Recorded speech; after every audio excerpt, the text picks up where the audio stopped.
Welcome to a rainy morning in Salmon Arm, British Columbia. Even though we're in the interior of BC, near a lot of very desert-like climates sometimes, and we grow peaches, this year is just not cooperating. So it's funny, you know, they talk about global warming. You open your cell phone and you look at the weather and it'll say, rain, rain, rain, 5 days. And then all of a sudden you open it the next morning, oh, there's sun and cloud. But then when you're supposed to get that sunshine, where they're showing it for 5 days, you open it the next day, back to 5 days of rain. I mean, good grief, they can't even tell the weather the next day. Anyway, some of my orchids get watered twice a week when they're in the house. They different reasons for different orchids, and I'm going to explain that. And I want to show you some really good things about the ones that I have changed from moss and bark, and over the years I've learned a lot about that.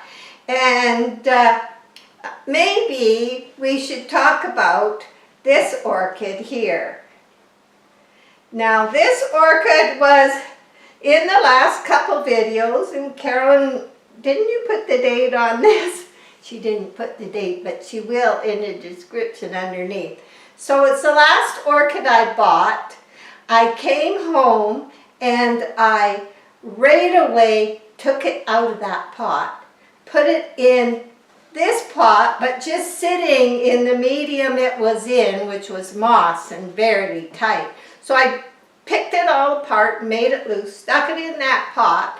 Then I ran out to the gazebo and I got how much bark I needed for this container, and I added water, and I added about a half a teaspoon to a teaspoon of seaweed extract and about a quarter teaspoon of CalMag. Stirred it all up, and I let it soak for 3 days before I repotted it.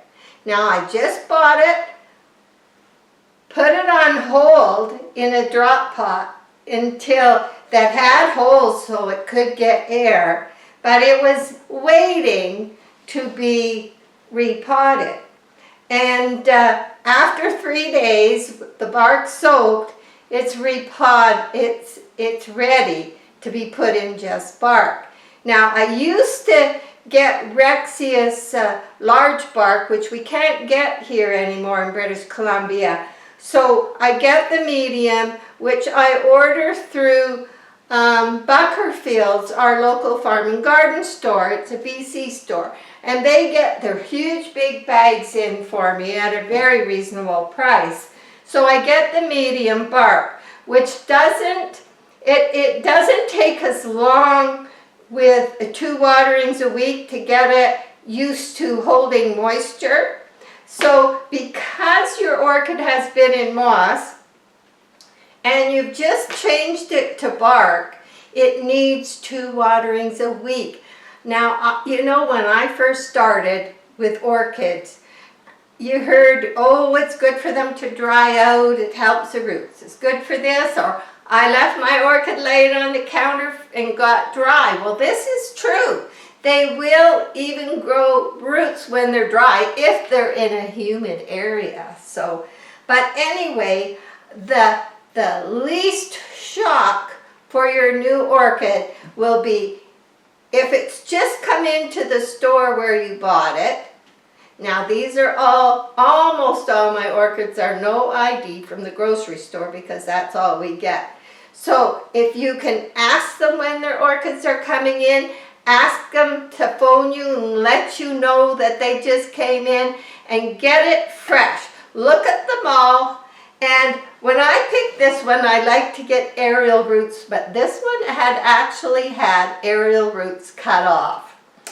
But it had lots of leaves, and I love the color.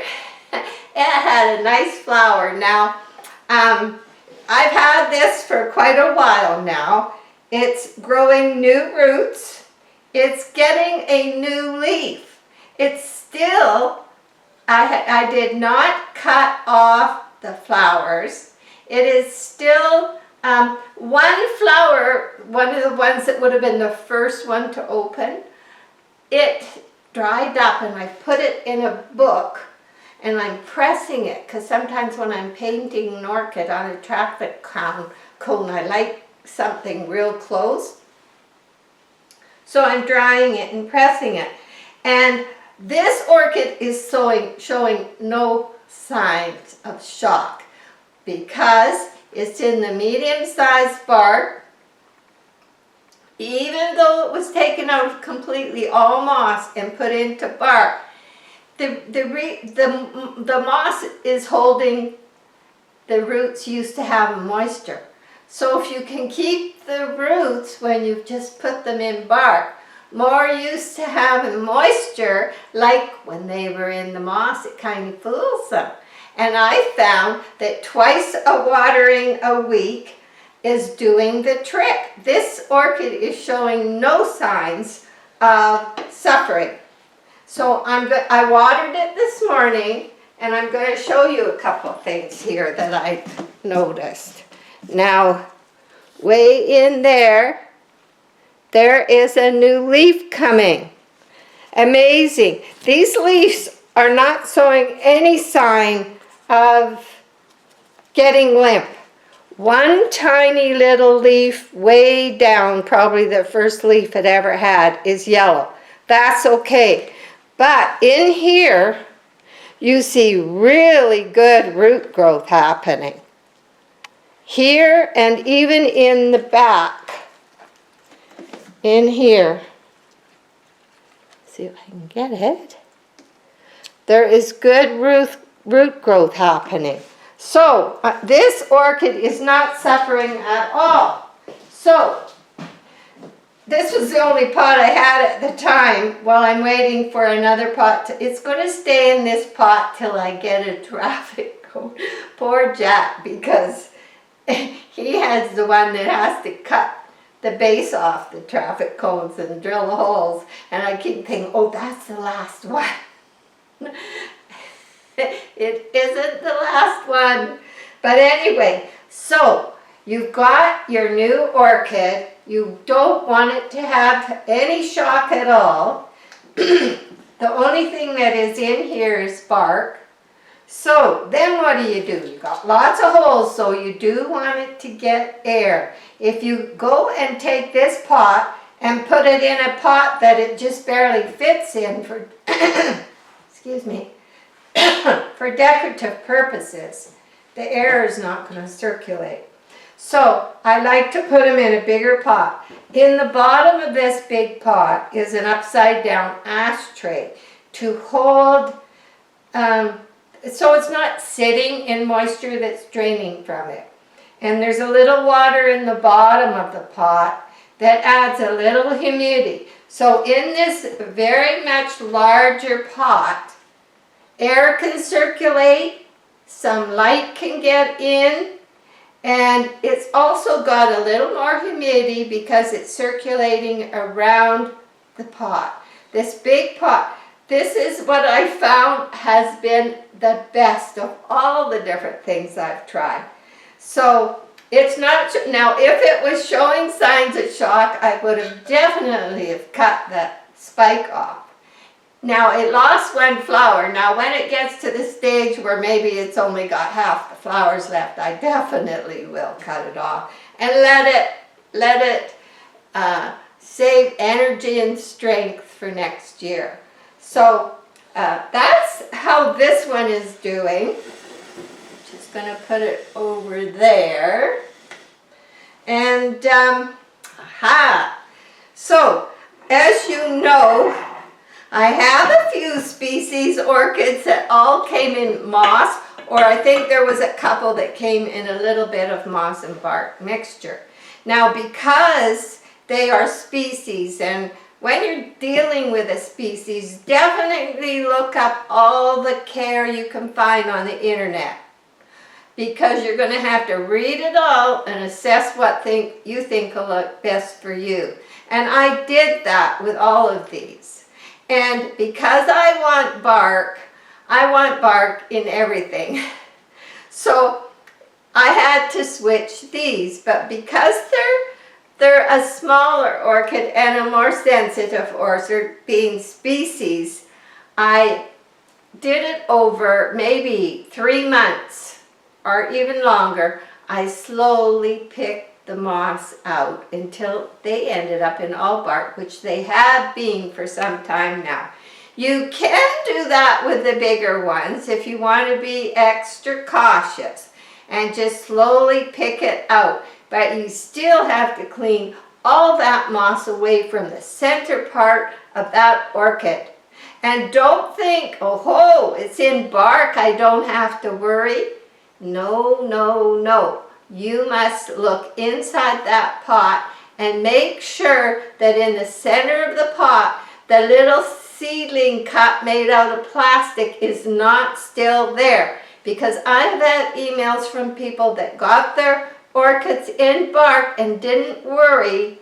And what happened was that little seedling thing's been there for years and it's full of moss and the baby's grown from it, but no air is getting in there, and now you're watering it and it has rotted people's orchids. That has to come out. So now let's talk about, this is Miltoniopsis Breathless Brilliant, which I got June 11th, 2021. So it's almost a year old, and it's got flowers. I never had flowers on it, so I was so happy. So there's the first one, and now a second one, and there is even a third one about to open. And this is in all bark now, and you have to be careful with these because the leaves will get pleated if they're not happy with the watering situation. And when I wasn't watering twice a week, they did start to pleat, but you can see signs of it right here. Then I started watering twice a week because they're in the cocoa fiber basket, which does hold a little more humidity for the bark in the small pots. And then they're in just bark. So the root growth is good and the plant is happy. And that is by picking slowly moss out over a period of time, because I never had species before and I was a little nervous. Now here is Phal Alphinia, and she bloomed for the longest time when I got her. She was a free orchid that Roehampton threw in, and I got this April 28, 2021 with Sherry Anna, who I left in the window. She's doing good, but she's not in flower. But Alphinia, this is a new leaf that she got, and this had this injury on it when I got her. They gave me this orchid free, and I was so surprised. So I haven't watered her yet, but she has good root growth down inside the pot.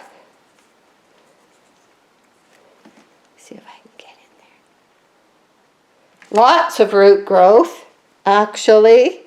And so she's also decided to set off a nice spike. Now the other spike that when she flowered, it dried right off, and so I cut it off. And I thought maybe it would stay green. I would have left it, but it didn't. Now, Sogo Vivian, Phal Sogo Vivian, I got her October 28th, 2021, and switched over to the cocoa fiber for all these small species ones. They seem to be loving it. Now, I did not cut her last spike off because it didn't, maybe I should take it right out of the little holder. It didn't go brown, this one right here. And it does have a bud trying to come on the old spike, but look at this. And more coming. It's actually loaded and it's actually branching right in here. The roots are looking, I'm going to show you down into the pot a bit. The roots are looking very good. And it's healthy. It's got 4 leaves and, 5, sorry. So, it is doing good. Now, you can grow in bark. You have to accept the fact that if you're in a smaller container, and I did that because, and the medium-sized bark seems to be working good for my big Phals and good for these small ones. So, I think with the big Phals, because we have such dry conditions in the winter because of the furnace being on and it's freezing outside, they're smaller, so they're holding more moisture. The bigger the bark in the medium will hold less moisture.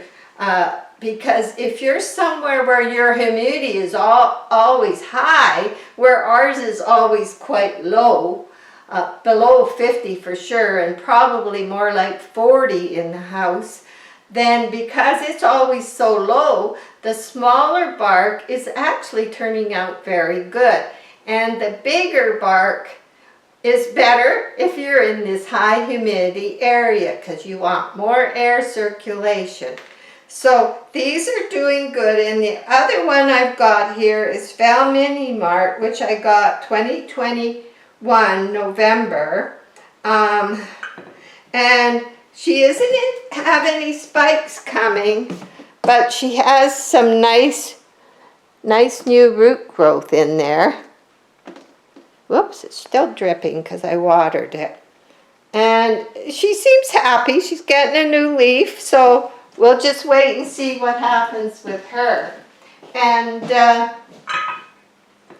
now, way back just after I started doing my orchids, I got those mini species, and I got Path Hung Shine Macbeth, and I got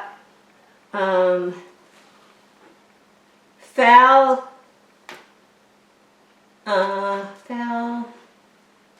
Anna Narati Sacrati, and I got also Horella reticula.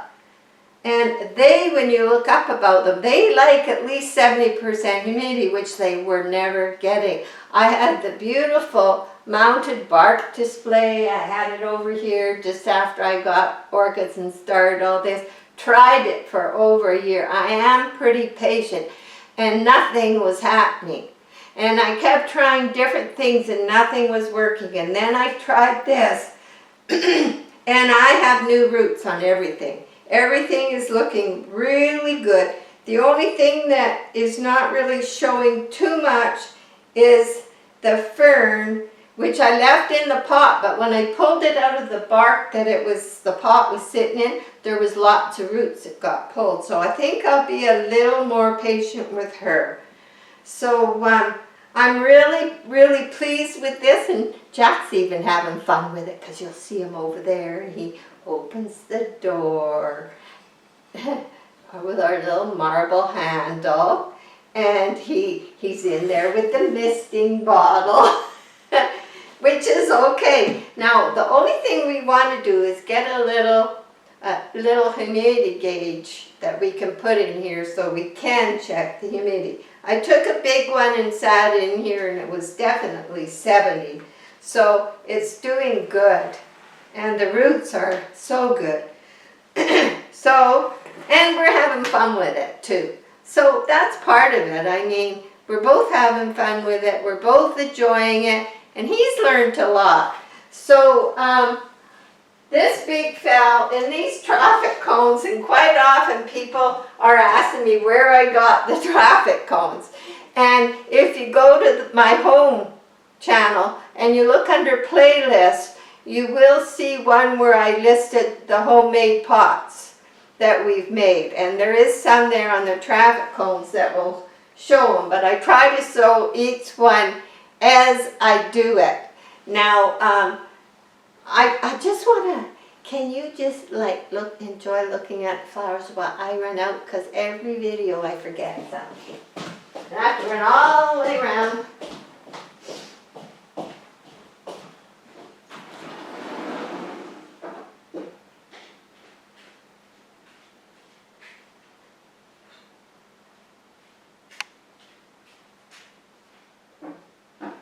I'm coming.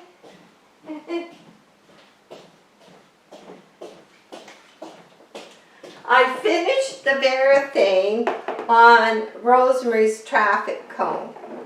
Now, Jack had this stand made and I wasn't using it on anything. But the one thing I do want to show you, if you are brave and you decide you're going to get a traffic cone, when you cut off that big square base, leave this edge. Jack went along here. From this, the base comes out and it's square and quite heavy. And he drilled little holes down, down, down into the base, but leave this piece on. You see this edge? Leave that on because that gives stability when it's hanging in your pot. So leave that on, drill little holes down, it's sitting, little holes with a hand drill. Then you can go with a little saw and saw from hole to hole to hole and cut it off. I don't know what saw he uses, but if you're being careful, just do it that way. And then he has a drill mounted and he goes like this. And he goes up and he drills all kinds of holes. Now these are smaller holes. I also like even the bigger hole than this, because this is like little finger size, but even a thumb hole size is good. And that's up to you. And it's deceiving because the pot ends where the holes end. Some of them we put holes to the bottom. For some reason we found the one, they seem happy. They don't grow because of this. They don't grow past here, but all the roots go through and they get on and they're quite happy. So I just want to make sure if you're going to try that, that's how you take that off. So anyway, I finished 2 coats of Vieker on Rosemary's, and so hers turned out okay. You don't have to be a great painter because you just throw on some gesso, which after you've sanded it, you just throw on some gesso, and I use good gesso from Golden, and that helps anything stick to anything. Then you're ready to paint. And you can just use cheap acrylic paints from Walmart and just paint. But then you put 2 coats of exterior Vieker because it goes in my shower and it gets all these are in my shower getting watered continuously. And this one's years old now and it has no sign of losing any paint at all. And